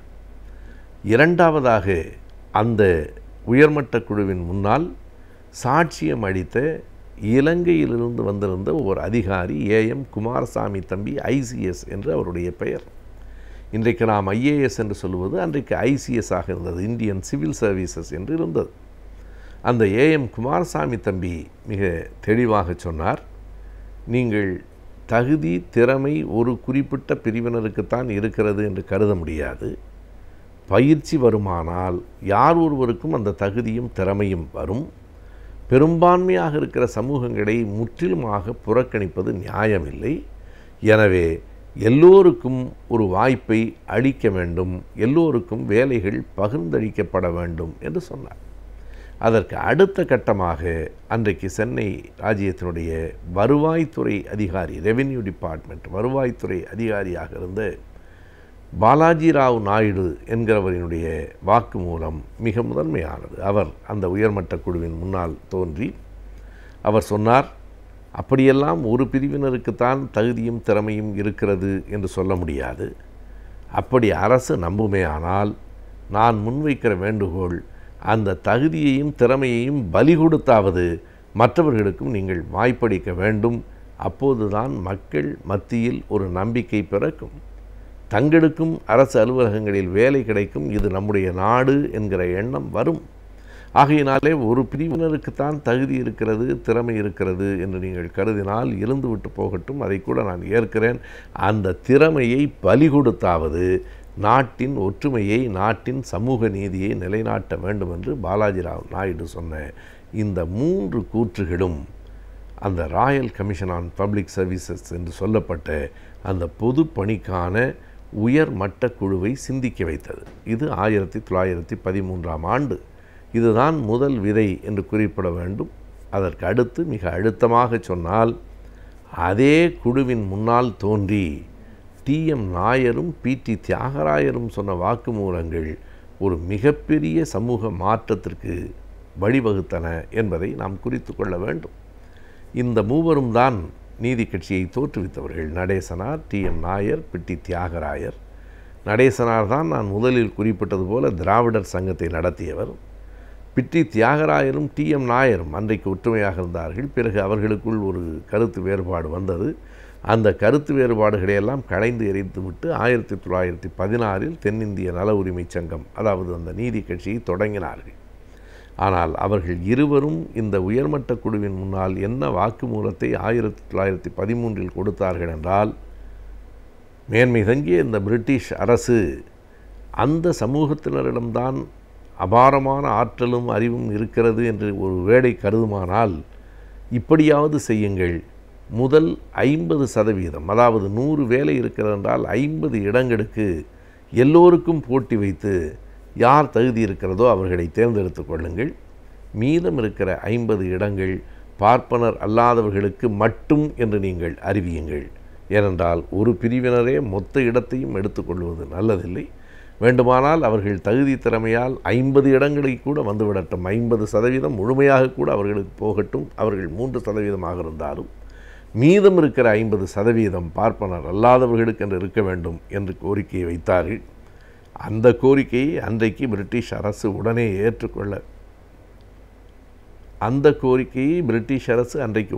ஏற்றுக்கொள்ளவில்லை.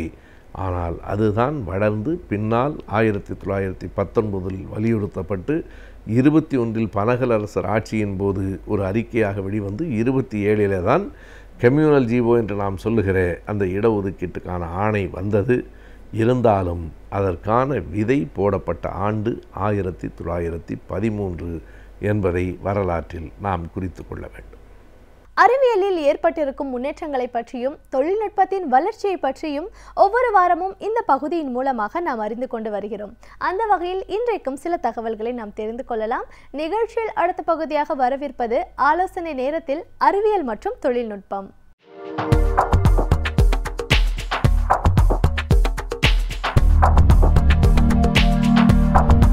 கலைஞர் தொலைக்காட்சி நேயர்களுக்கு என் இனிய காலை வணக்கம். தமிழகத்தில் சில ஆண்டுகள் வறட்சி ஏற்படுவது போல் சில ஆண்டுகளில் அதிகமாக மழை பெய்யுது. அந்த அதிகமாக மழை பெஞ்சால் அதை எப்படி பயன்படுத்துறது? அந்த தொழில்நுட்பத்தை நாம் கண்டிப்பாக கற்றுக்கணும், கண்டிப்பாக அதை செய்யணும். இப்போ எனக்கு தெரிஞ்ச வகையில் 1977 100 ஆண்டு காணாத அளவுக்கு மழை பெஞ்சது. அதே போலவே 2005 100 ஆண்டு காணாத மழை பெய்தது. அதனால் போல் 2007 பெருமளவு நிறைய மழை பெய்தது. அப்போ 2015 பெரும் மழை பெய்தது. இந்த ஆண்டுகளில் இங்கு மட்டுமல்ல, சென்னையிலும் பெய்தது, காவிரி டெல்டாவிலும் பெய்தது. இந்த மழையை எப்படி தேக்கிறது, இந்த மழையை தேக்கி அதை எப்படி பயன்படுத்துறது அப்படிங்கிறது நம்ம பார்க்கணும். முதல்ல எப்படி தேக்கிறது, அதை எப்படி பயன்படுத்துறது. இந்த மழையை தேக்கிறதுக்கு அந்தந்த பகுதிக்கு ஏற்ற வகையில் நீர் ஆதாரங்களை பெருக்க வேணும். இப்போ நம்ம முதல்ல ஒட்டுமொத்த தமிழ்நாட்டுக்கும் எடுத்துக்கிறோம். அந்த ஒட்டுமொத்த தமிழ்நாட்டுக்கும் இந்த 1977, 2005, 2007, 2015 500 TMCயிலிருந்து 1000 TMC வரைக்கும் கடலில் போயிருக்கு.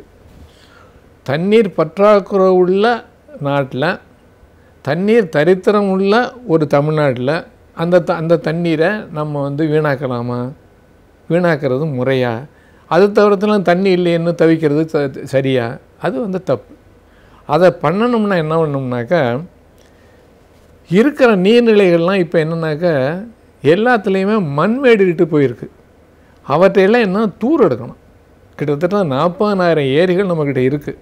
அந்த 40,000 ஏரிகளில் எந்த எல்லா ஏரியுமே ஏதோ 1-2 ஏரி செப்பனிடுறாங்க. அது வந்து அதுக்கு போதிய அளவு தண்ணீர் கொள்ளுது. பெரும்பாலான ஏரிகள்லாம் என்னென்னாக்கா இங்கெல்லாம் தூர் எடுத்தால் தான் நீர்வளத்தை கொள்ளலாம். இப்போ நான் ஒரு ஆய்வில் நான் அதுலேருந்து எப்படி கண்டுபிடிச்சேன்னா, கிட்டத்தட்ட 40 TMG அளவு கொள்ளளவை இந்த 4000 ஏரிகளும் இழந்திருக்கிறது. இந்த கடந்த 15-20 ஆண்டுகளாக இழந்திருக்கிறது. இந்த ஏரிகளெல்லாம் ஆழப்படுத்தி அகலப்படுத்தி கரையை உயர்த்தினோம்னா ஒரு 100 TMG அளவு நம்ம உயர்த்தலாம். அது ஒரு முறையில் அப்படி செய்யணும். அப்புறம் அதுக்கடுத்து என்ன பண்ணோம்னாக்கா, எங்கே இப்போ எல்லா இடத்துலையுமே உங்களுக்கு வந்து புது ஏரிகளை வந்து நம்ம வந்து இப்போலாம் செய்ய முடியுமான்னு தெரியல. அந்த அளவுக்கு வந்து நிலம் இருக்குமான்னு எனக்கு தெரியல. ஏன்னா ஒரு தனிப்பட்ட மனிதனுடைய இருக்கிற நில வளம் எவ்வளோதையுமா 1 ஹெக்டேர் தான். பெரும்பாலும் 1 ஹெக்டேர் குறைச்சி தான் இருக்குது. அதனால் யாரும் நிலத்தை கொடுப்பாங்களான்னு எனக்கு தெரியல. அரசு நிலம் இருக்குமான்னு தெரியல. ஆனால் அரசு நிலம் அப்படி இருந்தால் என்ன ஆகும்னா 1 TMG 2 TMG 5 TMG பெரிய நேர்நிலையினாலும் அந்த மாதிரி அப்படி பயன்படுத்தலாம். அப்படி கிடைக்கலன்னு வைங்கல, அந்த மாதிரி வந்து அரசு நிலையமே கிடைக்கல. அதுக்கு ஒரே ஒரு வழி என்ன தெரியுமா? விவசாயிகள் இருக்காங்கல்ல, அந்த விவசாயிகளே நிலம் இருக்கு இல்லையா, அந்த நிலத்தில் பண்ணைக்குட்டி அமைக்கலாம். அந்த பண்ணைக்குட்டியை அமைக்கணும்னா என்னுடைய கணக்குப்படி என்னென்னா 31 மீட்டர் 31 மீட்டர் அகலம் 30 அகலம் நீளம் ஒரு 1.25 மீட்டர் ஆழம் பண்ணோம்னா 1500 கனமீட்டர் தண்ணீரை இங்கே தேக்கலாம். இந்த 1500 கனமீட்டர் ஒவ்வொரு இடத்துலையும் அது மாதிரி தமிழ்நாட்டில் இப்போ 500 TMG மழை பெஞ்சால் என்ன பண்ணணும்? அதுக்கு வந்து 95 லட்சம் பண்ணைக்குட்டைகள் தேவை. 95 லட்சம் பண்ணைக்குட்டைகள் தேவை. அதே மாதிரி 1000 TMG மழை பெஞ்சா அந்த தண்ணியை தேக்கிறன்னா என்ன பண்ணணும்? 190 லட்சம் பண்ணைக்குட்டைகள் தேவை இல்லையா? இதுக்கு வந்து என்னென்னா ஒரு பண்ணைக்குட்டைக்கு 50,000 வேணும். ஆக அந்த 50,000 பண்ணைக்குட்டை வேணும்னா 500 TMG தண்ணீரை தேக்கிறதுக்கு எவ்வளோ ரூபா ஆகும்? கிட்ட தெரிஞ்சால் 45,000 கோடி வேணும். 40,000 கோடி வேணும். அதே போல் 1000 TMG தண்ணீரை சேர்க்கறதுக்கு அந்த பண்ணைக்குட்டைகளுக்கு எவ்வளோ செலவாகும்? கிட்டத்தட்ட 90 கோடி, கிட்டத்தட்ட 9,000 கோடி ரூபா, அதாவது 90,000 கோடி ரூபா வேணும் இதுக்கு. ஆனால் இந்த கோடி இது அதிகமாக இருக்கிறது உண்மைதான். ஆனால் ஒரு குட்டையிலிருந்து ஒரு வருஷம் நான் நல்லா இந்த தண்ணி நிரம்பிடுச்சுன்னா ஒரு குட்டையிலிருந்து 10,000 ரூபா கிடைக்கும். ஏன்னா ஒரு 100 கிலோ இருந்தால் போதும். 1 கிலோ 100 ரூபாய்க்கு மேலே விற்கிது, இல்லை 10,000 ரூபா. அதனால் இதனால என்னென்னா இந்த 500 TMG தண்ணியை தேக்கிறோம்னா அந்த குட்டையிலேருந்து என்னன்னாக்கா கிட்டத்தட்ட 9,500 கோடி ரூபா கிடைக்கும் ஒரு வருஷத்துக்கு. அந்த 1000 TMG தேக்கிறோம் இல்லையா, 190 அதாவது 190 லட்சம் குட்டைகளில் சேர்க்குறோம் இல்லையா, 190 லட்சம் குட்டைகளில் சேர்க்குறோம் இல்லையா, அதுலேருந்து நமக்கு எவ்வளோ கிடைக்கும்னா கிட்டத்தட்ட 19,000 கோடி கிடைக்கும். அது ஒரு குட்டையை அமைக்கிறதுக்கு 50,000, ஒரு வருஷத்துக்கு அதில் கிடைக்கிற மீன் வந்து 10,000. அப்படின்னா 5 வருஷத்தில் நமக்கு அது கிடைக்கும். ஆனால் இதில் அது கண்டிப்பாக இப்படி இந்த அளவுக்கு பண்ணோம்னா இன்னும் 500 TMG தானிய ஊற்றி மதிப்பு என்ன? 1 TMG தானியம் நெல் உற்பத்தி பண்ணோம்னா அதனுடைய மதிப்பு வந்து 50 கோடி. அப்படின்னா 500 TMG தானிய உற்பத்தி என்ன? 50,000 கோடி இல்லையா? அப்புறம் 1000 TMG என்ன ஆனது? அது மாதிரி 50ஆல் பிரிக்கணும், அவ்வளோதான். அது வந்து 500ங்கிறது 25,000 கோடி அது தானிய உற்பத்தி மதிப்பு. 1000 TMGங்கிறதுனா 50,000 கோடி. எவ்வளவு பாருங்கள். அதனால் இந்த அளவுக்கு நம்ம அந்த அளவுக்கு உள்ள நீரின் மதிப்பை நம்ம தண்ணீரை விட்டுறோம்னா வீணாக போகுது. ஆக அந்த மாதிரி பண்ணைக்குட்டி அமைக்கணும். இது என்னன்னாக்கா இது மொத்தமாக தமிழ்நாட்டுக்கு முடியலாம். அப்போ சென்னையில் மட்டும், அதுவும் சென்னையில் என்ன எவ்வளவு தண்ணி வீணாயிருக்கு? 2005 25 TMG. அந்த 25 TMG தானிய உற்பத்தினா 1,250 கோடி. 2015 என்ன எத்தனை நாளில், அதாவது நவம்பர் 15 டிசம்பர் 7 வரைக்கும் 15 22 நாளில் 75 டிஎம்ஜி கடலில் போயிருக்கு. அந்த கடலில் போயிருக்கு. அது மட்டும் இல்லை, அந்த ஒரே ஒரு நாளில் அடையாறில் 1,00,000 கியூசெக்ஸ் ஒரு வினாடிக்கு 1,00,000 கனஅடி தண்ணி வீணாக போயிருக்கு. அது மட்டும் 8.8 டிஎம்சி. ஆக அந்த தண்ணியை என்ன பண்ணோம்னாக்கா, இங்கே என்ன பண்ணணும்னா, இங்கேயும் உள்ள நீர்நிலைகள்லாம் இருக்கு இல்லையா, அதில் ஆழத்தை ஆழப்படுத்தி அகலப்படுத்தி கரைகளை உயர்த்தினா அங்கே ஒரு 3-4 டிஎம்ஜியை தேக்கலாம். அது மட்டும் இல்லை, அந்த அது மட்டும் இல்லை, பெரிய அளவில் தேக்க முடியலாம். சின்ன சின்ன குட்டைகள், சின்ன பின்ன இதுலாம் நம்ம வந்து என்னென்னா ஒரு 1/2 டிஎம்ஜி 1/4 டிஎம்ஜி அந்த அளவுக்கு நம்ம தண்ணியை தேக்கலாம். நம்ம அந்த அளவு வந்து நம்ம தண்ணீர் வளத்தை உயர்த்தணும். அதே மாதிரி தான் காவிரி டெல்டாவில் என்னென்னாக்கா, இப்போ இருக்கிற நம்ம தண்ணீர் எவ்வளோ தேக்கிறோன்னா 5 டிஎம்ஜி தண்ணி தான் தேக்கிறோம். ஆனால் 55-60 டிஎம்ஜி தண்ணீர் தேக்கிறதுக்கு அங்கே வாய்ப்பு இருக்குது. மழையை தேக்கிறதுக்கு வாய்ப்பு இருக்குது. அது 60 மொத்தம் 60 தேக்கலாம், அங்கே கிடைக்கும். ஆனால் 5 தான் தேக்கிறோம். அங்கே என்ன ஒன்று தெரியும்னா, கிட்டத்தட்ட 10 லட்சம் குட்டைகள், அதாவது 1 மில்லியன் 10 லட்சம் குட்டைகளை கேட்டோம்னா அந்த 55 டிஎம்ஜியை நம்ம அந்த அளவுக்கு தேக்க முடியும். ஆனால் இந்த பண்ணை குட்டைகளின் பயன் வந்து சொல்லி முடியாது. ஏன்னா நார்மலாக எனக்கு தெரியும், விவசாயம் மயங்கிறலாம் எனக்கு தெரியும். பெரும்பாலும் வந்து ஒரு தண்ணிப்பாடு, அதாவது 10 நாளைக்கு தண்ணி இருந்தால் போதும், அல்லது 15 நாளைக்கு தண்ணி இருந்தால் போதும். அதனால தான் அந்த தண்ணி இல்லாதனால தான் அந்த கதிர் கடைசி நேரத்தை பால் பருவம்னு சொல்கிறது. அந்த முற்ற பருவம் 10 நாளைக்கு இருந்தால், அந்த மாதிரி சமயங்களில் மழையில் நம்ம வந்து தேக்கி வச்சுருந்தோம்னா அந்த குட்டையிலேருந்து தண்ணியை அதுக்கு விட்டு அந்த தானியத்தை நம்ம காப்பாற்ற முடியும். விவசாயம் பொய்த்து போகாது. இதுபோல் விவசாயிகள்லாம் தற்கொலை செய்ய வேண்டிய அவசியம் இருக்காது. அது செய்யணும். அது மட்டும் இல்லை, அந்த தமிழ்நாடு முழுவதும் நீங்கள் ஒட்டுமொத்தமாக அந்த 1000 டிஎம்சி அல்லது 500 டிஎம்சி அளவுக்கு தண்ணீரை தேக்கினாக்க, அதில் வந்து நம்ம கிடைக்கிற ஒவ்வொரு வருஷம் நிலநீர் மட்டுமே 200 டிஎம்சி தண்ணீர் கிடைக்கும். அந்த 200 டிஎம்சி நினச்சா என்னன்னா, நமக்கு நிலநீர் மட்டும் தாழ்ந்து போகாது. அப்புறம் கடல் நீர் வந்து நிலநீரை ஊராக்காது. விவசாயிகள் என்ன பண்ணுவாங்க, அவங்க நல்ல சந்தோஷமாக அவங்களுக்கு ஆண்டு அவனுக்கு வருமானம் கிடைக்கும், மீன் வருமானம் கிடைக்கும். அல்லது வந்து இந்த தொடர்ந்து வந்து விவசாயம் பொய்த்து போகாமல் போகும். அந்த விவசாயிகள்லாம் என்ன, யாரும் இடம் மாற மாட்டாங்க, தற்கொலை செய்ய மாட்டாங்க. அது மட்டும் இல்லை, அவர்களாகவே வருஷம் விளைஞ்சிட்டாக்க ரொம்ப நாணயமாக அரசாங்கம் வாங்குற கடனையும் கொடுத்துருவாங்க. ஆக அந்த மாதிரி கூட எப்பொழுதெல்லாம் மழை பெய்கிறதோ இந்த மாதிரி பல வகையான வயங்களில் கண்டிப்பாக நம்ம வந்து இந்த நீரை சேமிப்பதற்கு நாம் இப்பொழுதே முயற்சி எடுக்க வேண்டும். அவ்வாறு செய்தால் இந்த தமிழ்நாட்டினுடைய கூடிய மழையை ஒரு தரம் கூடுதல் மழை வந்துச்சுன்னா அதை தேக்கி வச்சுக்கிட்டோம்னா அடுத்த வருஷத்துக்கு மழை பெய்யுன்னா அதை பாதுகாக்கணும். உடனே அடுத்த வருஷத்துக்கு தண்ணி இல்லைன்னு நம்ம தவிக்கக்கூடாது. ஆக அந்த கூடுதல் மழையை நம்ம வந்து கண்டிப்பாக தேக்கு வைப்பது நமது கடமையாக கொண்டு அதுக்கு இப்பொழுதே ஆக்கமும் ஊக்கமும் எடுத்தால் கண்டிப்பாக அந்த தமிழகத்தினுடைய தண்ணீர் தட்டுப்பாடை நீக்குவதற்கு வழி கிடைக்கும் என்று நான் முழுதாக நம்புகிறேன். நம் சுற்றுச்சூழல் தூய்மையாக இருந்தால்தான் நம்முடைய சமூகம் சிறப்பாக அமையும். சுற்றுச்சூழலை நாம் எவ்வாறு தூய்மையாக வைத்துக்கொள்ள வேண்டும் என்பதை பற்றியும், மாசுபடாமல் எப்படி பாதுகாக்கலாம் என்பதை பற்றியும் இன்றைக்கும் நம்மிடையே பேச வந்திருக்கிறார் டாக்டர் வின்சென்ட் அவர்கள். நிகழ்ச்சியில் நிறைவு பகுதியாக வரவிருப்பது சுற்றுச்சூழல்.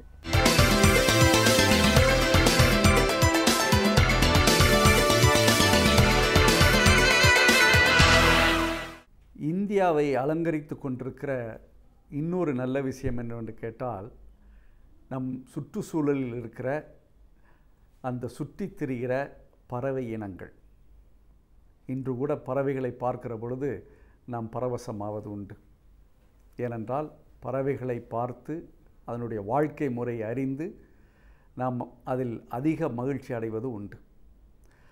ஆனால் இந்தியாவிற்கு ஒரு தனித்தன்மை இன்னும் என்னவென்று கேட்டால், நம்முடைய தட்பவெட்ப சூழ்நிலைக்கு ஏற்ப அங்கே இருக்கிற பறவை இனங்கள் பலவிதமாக இருக்கிறது. இந்த தனித்தன்மை இந்தியாவில் மட்டும்தான் இருக்கிறது. ஏனென்றால் ஒவ்வொரு நாட்டினுடைய தட்பவெட்ப நிலைக்கு ஏற்ப அங்கே உள்ள பறவைகளினுடைய தன்மை வேறாக இருக்கிறது. ஆனால் இந்தியாவை பொறுத்தளவில் நாம் இருக்கிற ஒவ்வொரு இடங்களிலும் பார்க்கிற பொழுது சுற்றுச்சூழலுக்கு ஏற்றாற்போல் பறவை இனங்கள் அழகாக நம்முடைய இந்தியாவை அலங்கரித்து கொண்டிருக்கிறது. ஆனால் அப்படிப்பட்ட அந்த பறவை இனங்கள் கிட்டத்தட்ட 10-15 ஆண்டுகளாக குறைந்து வந்து கொண்டிருக்கிற கவலை நமக்கு இருந்து கொண்டிருக்கிறது. அதற்கு என்ன காரணம் என்று அலசி ஆராய்வது மிகவும் நல்லது. ஆனால்தான் உலகம் முழுவதும் உள்ள அறிஞர்கள் இந்தியாவிற்கு வந்து நம்முடைய பறவை இனங்களை பற்றி பல ஆராய்ச்சிகள் நடத்தி கொண்டு வருகிறார்கள். அதிலும் சிறப்பாக லண்டன் மாநகரத்தில் இருக்கிற பல பல்கலைக்கழகங்கள் நம்முடைய பறவை இனங்களை பற்றி ஆராய்ந்து கொண்டிருக்கிறது. அந்த அளவில் பார்க்கிற பொழுது அவர்கள் குறிப்பிட்டிருக்கிற ஒரு தகவல் என்னவென்று கேட்டால், இந்த கிளைமேட்டிக் சேஞ்ச், குளோபல் வார்மிங் என்று சொல்லப்படுகிற சுற்றுச்சூழல் சீர்கேட்டில் ஏற்பட்டிருக்கிற அந்த மாற்றங்களால் பறவைகளுடைய எண்ணிக்கை இந்தியாவில் அதிகமாக குறைய வாய்ப்பு இருக்கிறது என்பதை அவர்கள் சுட்டிக்காட்டியிருக்கிறார்கள். அதோடு அதிகமாக குறைகிற வாய்ப்பு என்பதோடு இல்லாமல் பறவைகள் பல இன்னல்களை சந்தித்து கொண்டிருக்கிறது என்பதை அவர்கள் இப்பொழுதே சுட்டிக்காட்டியிருக்கிறார்கள். அதனால்தான் இந்த மாதிரி பறவை இனங்களை பாதுகாப்பதற்கு நாம் பல நடவடிக்கைகள் எடுத்தாக வேண்டியிருக்கிறது. அதிலும் சிறப்பாக ஆசிய நாடுகளில் இருக்கின்ற பறவை இனங்களினுடைய தன்மையை பார்க்கிற பொழுது கிட்டத்தட்ட 370 வகையான பறவை இனங்கள் நம்ம ஆசிய நாடுகளில் இருக்கிறது. அந்த 370 வகையிலும் கிட்டத்தட்ட 250 வகை இந்தியாவில் இருக்கிறது. ஆனால் இதில் இருக்கிற ஒரு குறைபாடு என்னவென்று கேட்டால், அவ்வளோ அதிகமான தொகுதிகளை உள்ளடக்கிய நம்முடைய பறவை இனங்களில் 61 விழுக்காடு சுற்றுச்சூழல் பிரச்சனைகளால் பாதிப்படைந்து கொண்டிருக்கின்ற ஒரு செய்தி தான் நமக்கு கவலை அளிக்கக்கூடியதாக இருக்கிறது. ஏனென்றால் பறவை இனங்கள் ஒரு சுற்றுச்சூழலினுடைய சுகாதாரத்தை நிற்கிற காரணிகளாக கருதப்பட்டு கொண்டிருக்கிறது. அதனால்தான் அதை இண்டிகேட்டர் என்று சொல்வார்கள். ஒரு இடத்தில் பறவை இருப்பது, சிறப்பாக சொல்ல வேண்டுமென்றால், கிளி இருக்கிற பகுதிகளில் நாம் தெளிவாக சொல்லிவிடலாம், இந்த இடம் சுத்தமாக இருக்கிறது. அதே மாதிரி ஒரு இடங்களில் அதிகமாக காக்கா இருக்கிறது என்றால் அந்த இடம் இப்பொழுது அந்த சுற்றுச்சூழல் பாதிப்புக்குள்ளாக இருக்கிறது என்பதை புரிந்து கொள்கிற ஒரு காரணிகளாக இவை இருக்கிறது. இதை போன்றுதான் பல காரணிகள் நம்முடைய பறவைகளை வைத்து புரிந்து கொள்ளலாம். ஒரு தட்பவெப்ப நிலையாக இருக்கலாம், அல்லது அதனுடைய சுற்றுச்சூழல் தன்மை எப்படி இருந்தால் கூட அதனுடைய தன்மையை சுட்டி காட்டுகிற அளவிற்கு அந்த பறவை இனங்களுடைய எண்ணிக்கையும் பறவை இனங்களுடைய வாழ்க்கை முறையும் நமக்கு சுட்டி காட்டி கொண்டிருக்கிறது என்பதை இதன் மூலம் புரிகிறது. ஆனால் இன்றைக்கு இந்த தட்பவெப்ப நிலையில் ஏற்பட்டிருக்கிற மாற்றம், அதுவும் உலக வெப்பமயமாக்கல் மூலம் ஏற்படுகிற அந்த மாற்றத்தில் நடந்திருக்கிற ஒரு விஷயம் என்னவென்று கேட்டால், பறவைகள் ஒரு இடத்திலிருந்து இன்னொரு இடத்திற்கு நகர்ந்து கொண்டிருக்கிறது என்பதுதான். பொதுவாகவே பறவை இனங்கள் தங்களுடைய வாழிடத்தை உறுதியாக பற்றிக்கொள்ளும். ஏனென்றால் அப்படி இடத்தில்தான் அது முட்டையிட்டு குஞ்சு பொரித்து உணவருந்தி இனப்பெருக்கம் செய்யக்கூடிய ஒரு சூழல் அதுக்கு இருக்கிறது. அதில் ஏதாவது ஒரு மாற்றம் ஏற்பட்டால் உணவு அருந்துவதில்லை, இனப்பெருக்கம் செய்வதில்லை. அதே போன்று ஒரு இடத்திலிருந்து இன்னொரு இடத்திற்கு நகர்ந்து செல்வதனுடைய காரணமாகத்தான் அதனுடைய வாழ்க்கை சுழற்சியிலே ஒரு பெரிய மாற்றம் வருவதனால் அது இனப்பெருக்கம் செய்ய முடியாத ஒரு சூழ்நிலையில் அதனுடைய இனம் அழிந்து கொண்டிருக்கிறது என்பது இப்பொழுது நம்முடைய ஆராய்ச்சியின் மூலம் தெரிய வருகிறது. ஆனால்தான் இந்த மாதிரி ஒரு உலக வெப்பமயமாக்கலினால் ஏற்படுகிற அந்த மாற்றத்தை ஈடு செய்து அதற்கு ஏற்படுகிற மாற்றத்தையும் நாம் அந்த பறவைகள் வாழுகிற ஒரு நல்ல சூழ்நிலைக்கு கொண்டு செல்கிற பொழுது நிச்சயமாக ஒரு நல்ல மாற்றம் வரும். இல்லை என்றால் நம்முடைய சுற்றுச்சூழலின் சுகாதாரமாக திகழக்கூடிய அந்த பறவை இனங்கள் அழிந்து போவதற்கு பல வாய்ப்பு இருக்கிறது. இன்று கூட நகரங்களில் பார்க்கிற பொழுது சிட்டுக்குருவி சுத்தமாகவே இல்லை என்று ஆகிவிட்டது. அதற்கு காரணம் என்பது நமக்கு என்ன என்பது எல்லாருக்குமே இப்போ புரிய ஆரம்பித்திருக்கிறது. ஏனென்றால் மொபைல் டவர் என்று சொல்லப்படுகிற அந்த நிறுவனத்தினால் ஏற்படுகிற அந்த மைக்ரோவேவ்ஸ் என்று சொல்லப்படுகிற அந்த காற்று அலையினால் பறவை இனங்கள் சிறப்பாக இந்த சிட்டுக்குருவிகள் அந்த இடத்தில் தாக்கு பிடிக்க முடியாமல் நகரங்களிலிருந்து வெளிப்புறம் சென்று இப்பொழுது வெளிப்புறத்திலிருந்தும் இல்லை என்ற ஒரு சூழ்நிலைக்கு வந்திருக்கிறது என்பது என்ன கேட்டால், இன்றைக்கு பறவைகள் அழித்திருக்கிறோம், பறவை இனங்களை தொலைத்திருக்கிறோம். இன்னொன்று சொல்ல வேண்டுமென்றால் பறவை ஒரு இடத்திலிருந்து இன்னொரு இடத்திற்கு நகர்ந்து செல்லக்கூடியது. சில நேரங்களில் வெளிநாடுகளிலிருந்து இந்தியாவுக்கு வருகிறது, அதே மாதிரி இந்தியாவிலிருந்து வெளிநாடுகளுக்கு செல்கிறது. ஆனால் அந்த பேர்ட் மைக்ரேஷன் என்று சொல்லப்படுகிற அந்த நிகழ்வு எது வேண்டும் என்று கேட்டால், இந்த மாதிரி பறவைகள் ஒவ்வொரு நேரங்களில் சில இடங்களை தேர்ந்து கொண்டு அங்கே கிடைக்கின்ற உணவுகளையும் தண்ணீரையும் பெற்றுக்கொண்டு இனப்பெருக்கத்தை செய்வதற்கு தன்னுடைய இடத்தை தெரிந்து வைத்து கொண்டு அத்தகைய ஒரு பேர்ட் மைக்ரேஷன் என்று சொல்லப்படுகிற அந்த பறவை ஒரு இடத்திலிருந்து இன்னொரு இடத்திற்கு நகர்ந்து செல்கிறது. ஆனால் இன்னைக்கு ஏற்பட்டிருக்கிற அந்த மாற்றங்களால் அந்த மாதிரி ஒரு நகர்வுகளே ஒரு பெரிய பிரச்சனையாக பறவைகளுக்கு இருந்து கொண்டிருப்பதோடு இல்லாமல் பல நேரங்களில் ஒரு குழப்பமான சூழ்நிலைக்கு அது வந்துவிட்டதனுடைய காரணமாக ஆஸ்திரேலியாவிலிருந்து இந்தியாவுக்கு வர வேண்டிய அந்த பறவை இனங்கள் வேறு நாட்டுக்கு சென்று விடுகிறது. இதனால் பல பிரச்சனைகள் வருவதை புரிந்து கொண்டதனால்தான் இன்றைக்கி ஆராய்ச்சிகள் அதிகமாக நடைபெற்று கொண்டிருக்கிறது.